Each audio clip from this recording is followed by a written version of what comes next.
think is the worst form of violation that any human being can mete out to another. And so it is not something that, even in this age and time, it's not something that we should be talking about. It should have been one of the things that we would say, oh, in our dark past, this used to happen. But unfortunately, it is something that we still have to deal with. And let us note that the majority of people who get sexually abused are abused by people they know, people they thought they could trust. So like all the experts said, perpetrators are people who are familiar to their victims. These victims will trust them, and yet they abuse them. He was somebody I knew. He was somebody who had expressed interest in me. He was somebody that I was in the same group with, so somebody I see often. And so the person involved was my course mate at the same time. We were in the same church, so we became friends. So sometimes after class he would come to my place for us to study together. My uncle from my mother's side, he came to me. He told my mom that I should accompany him to a funeral, to his uncle's funeral. First, she told my mom that my mom should accompany him.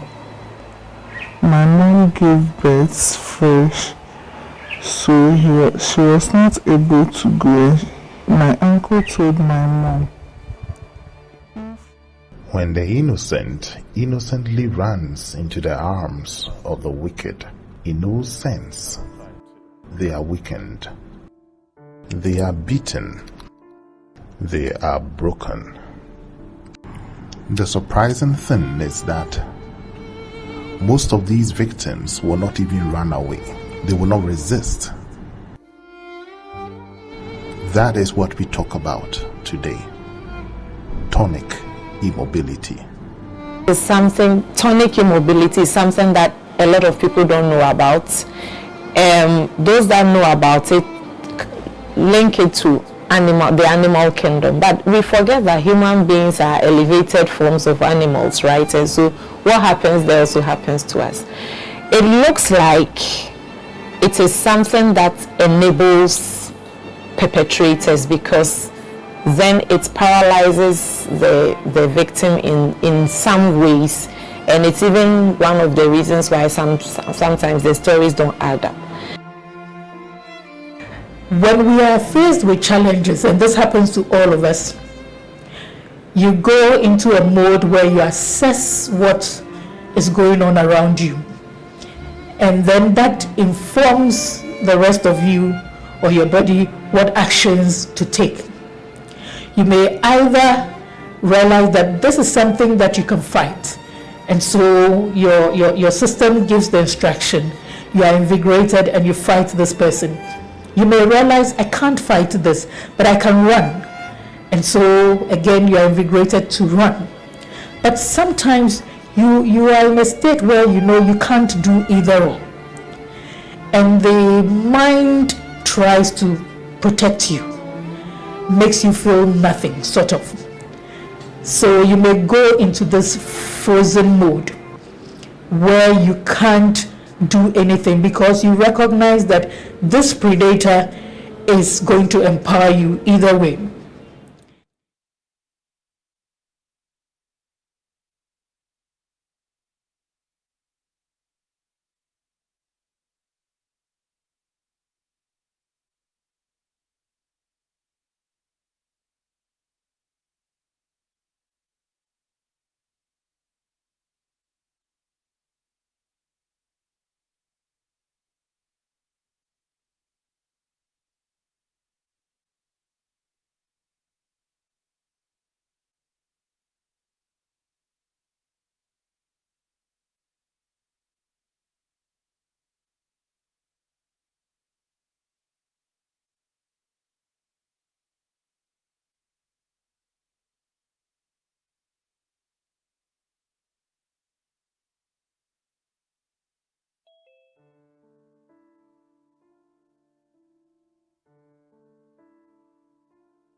And that is a difficult state to go in. So you just freeze and go into a state where we call tonic immobility. You are unable to move. So you can't defend yourself in any way at all. You can't even shout. As if my mind was frozen. I couldn't think of any way to...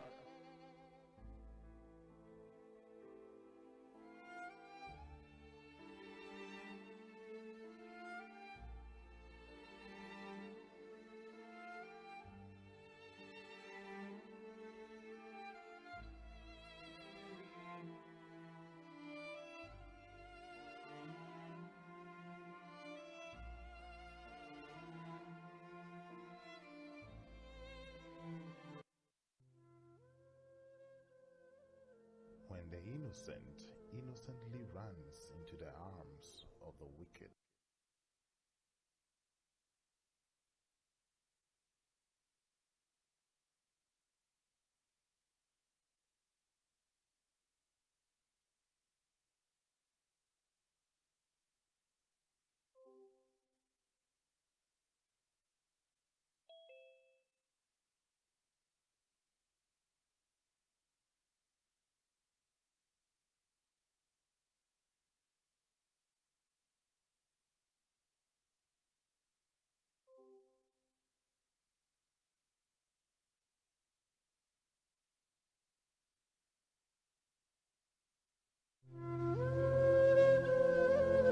When the innocent innocently runs into the arms of the wicked. In no sense. So you just freeze and go into a state where we call tonic immobility. You are unable to move.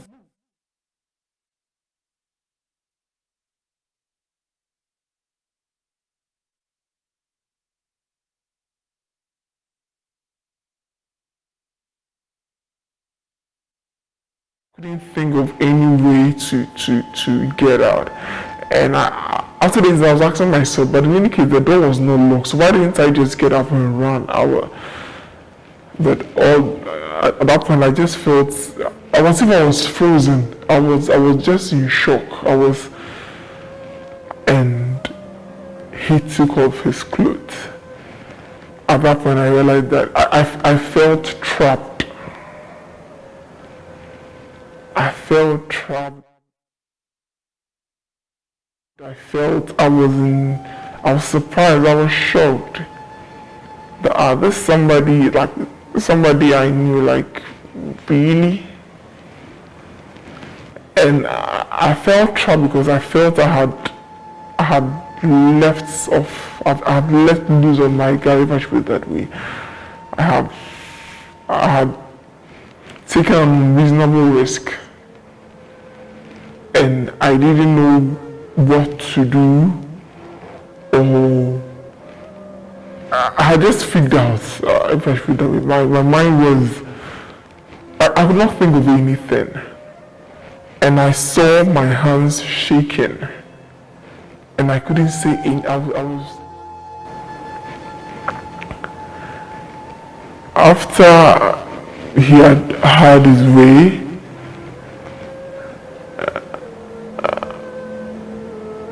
I think I was still shaking. I was still shaking. I felt I was living outside my body. Like I couldn't feel me. I couldn't, like, I couldn't feel I was in touch with I thought I was. So I went to the balcony to be there for a while, thinking that when he sees the reaction, he would leave. So I stayed at the balcony for, I think, a little above an hour. Then I came back to the room. When I came back to the room, I realized that he was naked. So I passed out. I could feel that he was touching me. He took off my clothes, everything. But I I could sense everything that was happening, but I just couldn't move or do anything. When I opened my eyes, he was gone, and It isn't voluntary. This is an involuntary state that the person goes in, and there are messages that are sent from the brain to the body. There are chemicals and hormones that are thrown about, and when these happen, it just makes the person's thinking go a bit irrational, and they are unable to do what we would say normally react or respond to, unfortunately. Now, it has been shown clearly that those who go into this state are many more than those who are able to fight and run. And unfortunately, when this happens, part of the changes that happen is that they are unable to recall. So they may give you a story that is a bit fragmented. This doesn't mean that they are lying about what they are saying. It simply is part of that reaction that they've gone through. And so their story may not add up to you, but that's because they themselves are very confused.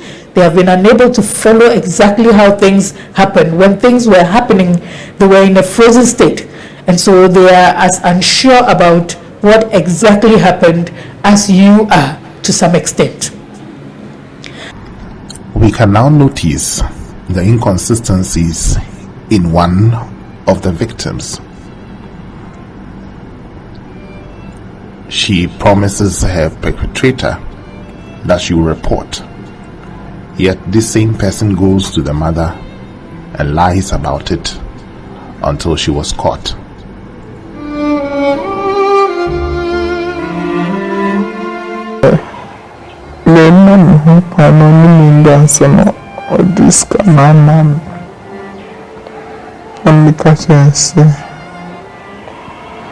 Why you first one in film? Sabaya second one. Today and me and assault. No catching say. Me man so asutia. The country so. No catching say. So country so cram fountain. During Simimpe and you saw a Raymond on the Nucleus. And may have this second before you give the money to me. It's me quiet now. Maybe besides, I don't know I miss you. And yes, it's now a youth meeting and a far. I saw you then to home and went in a match and I see you what it is 2 times. It is second one and I made my experience and I decided to say and then I made mimic to a dryer one.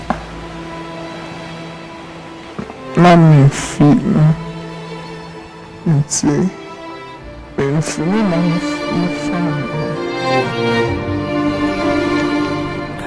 This unfortunate state that victims find themselves will always impede the process of justice for them.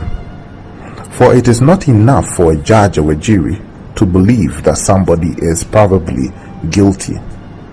Proof beyond reasonable doubt is the game. Yeah, so you cannot recall anything and you still feel raped or defiled. And you are before me. I realize as a lawyer my evidence to prosecute this agenda or to give you counsel, because we know very well that if it's a criminal matter, the state will get you a lawyer. So let me put myself in the shoes of a state attorney. And you are unable to give the evidence to help support prosecution. What I would say to this young lady, to this woman, to this little girl, is that It is tough, but the reason why the law is made the way it is that there's a general principle that it is better to allow 99 criminals to go scot-free than to imprison one innocent person. And when you are the victim, this principle will sound absurd. But when you are an innocent person and you are being imprisoned for something you have not done, you see how praiseworthy such a principle is. So it will be a difficult situation, but I must say that all is not lost. Even when you are unable to prove your case and get this person behind bars and maybe convicted and sentenced, I will advise you that, and even somebody who is watching and may fall a victim of rape or defilement, a victim already, kindly don't carry this thing to heart. Don't overstretch it. Learn to let things go. Seek advice from counselors or a counselor you really trust. You may need medical advice as well. As if the impediment to justice is not enough, most often than not, even loved ones do not believe in them. They don't believe.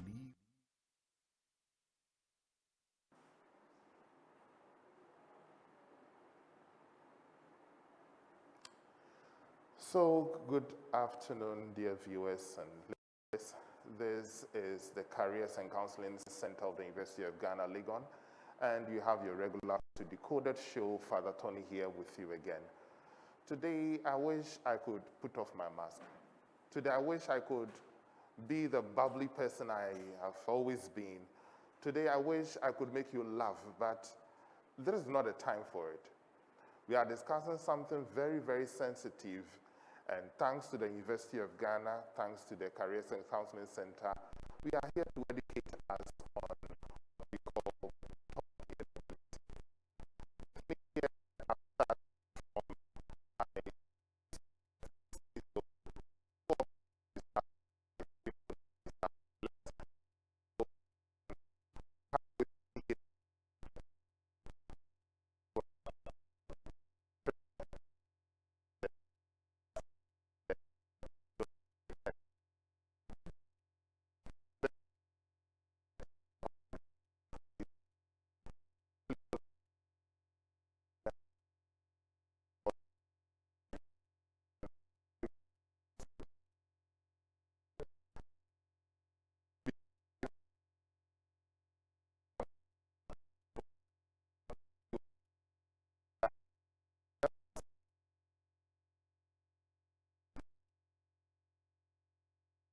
today with us, and so we appreciate you very much, Auntie Usua.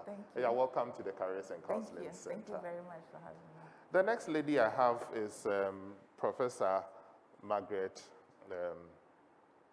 who is with the University of Ghana.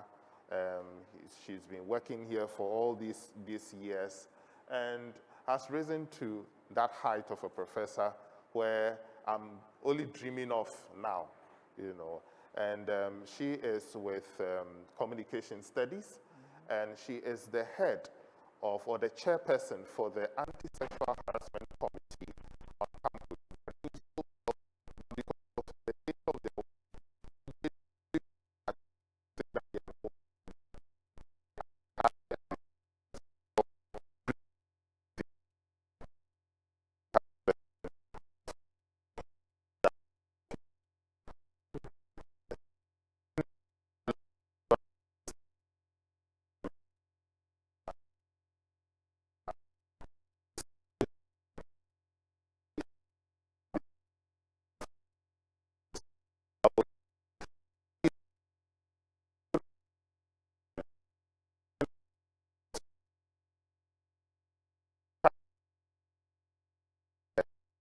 Difference. Okay. So that's the difference. When it comes to defilement, there's nothing like difference like consent. But when it comes to rape, if your lawyer is able to establish that there was consent, or during the investigations, if police is able to establish that there was consent, then there is no rape. Okay. But 15 years below, there's no defense, nothing. Yes, you don't have the capacity to give consent when it comes to sex. So even if the 15-year-old girl undressed herself, came to sit on your lap, and then you got aroused and had sex with her, you are still There's no defense. Yes, it is still an offense. So viewers, I guess this is very, very educative. Don't think that the person brought herself. Therefore, you have the right. You have no right when the person is 16 or below. And just, sorry, just to add to this, when it's 16 years and above, consent can be withdrawn at any time. So the person can start with saying, yes, let's have sex. So whilst you are having sex with her and excuse my language, like you are in her, your penis is in her, and she says, stop, you have to stop. It doesn't matter whether you are at cloud 9, as some people would describe it, or whatever cloud you are in, you must withdraw. If you don't withdraw, from that stage onwards, it becomes rape. Wow. So in the heat of the act, Yes. the sexual intercourse, Yes. when the woman says stop, You have to stop. what about the man? What about we have started at a point in time and says, stop, I don't want it. And the woman continues. A man under our laws, a man cannot be raped. How? Yes, that is the law for now. So if you want to fall under men who are raped, then you need to go to parliament, lobby, and let us change the law. But as it stands now, so if you are having sex with a woman, and then you want to stop and she's still forcing you, well, in any case, I don't know how you can continue with the sex. In any case, but even if you feel that if it had been a woman, it would have amounted to rape, the law says that It is not rape. exactly, because that's the definition of rape doesn't include men. Okay, wow. Yeah. It's very controversial, and it's sad for me as a host and as a man, because sometimes, you know, somebody can seduce you to a point where you can't resist. But if you read the WHO 2013, you realize that it talks about rape, not only the penetration, but having sex, like you said, without consent, or by force, or by seducement, or any of these. So we'll come back to you, why it cannot be men. Okay. But Father Joe, you see, Auntie Usua talked about the fact that the person says stop at a point in time. But that is where it leads us into tonic immobility, where somebody may not be able to say stop, but deep inside the person's mind, the person is trying to say stop. You know, let's start with the definition. What actually happens? What is the mental health, you know, pathology when it comes to people who are not able to say stop at that material moment in time? Thank you very much. So, I think you may have to put on your microphone. Yeah, sure. So the experience Madam just described it can happen to anybody. I mean, in the course of sexual intercourse, somebody, the woman coming up to say stop. Not everybody can say stop, just as you said in your introduction. The inability to say stop, coupled with other factors, amounts to what we call the tonic immobility. Now, I will look at what you are saying in the context of trauma. There are about 3 stages. 3 stages? 3 stages. Okay. The first stage is the pre-traumatic experience. Pre? Okay, traumatic experience. Yes. The second is the peri-traumatic experience. Okay. And the third is the post-traumatic experience. So the 3 Ps? Yes. Pre, Peri, post. and then post. Okay. Now, when we talk about the tonic immobility, it happens in the peri-traumatic phase or stage. So it is one of the peri-traumatic distresses or experiences victims go through. And what happens is that in the course of the sexual intercourse or the rape, because of course it is rape because there's no consent,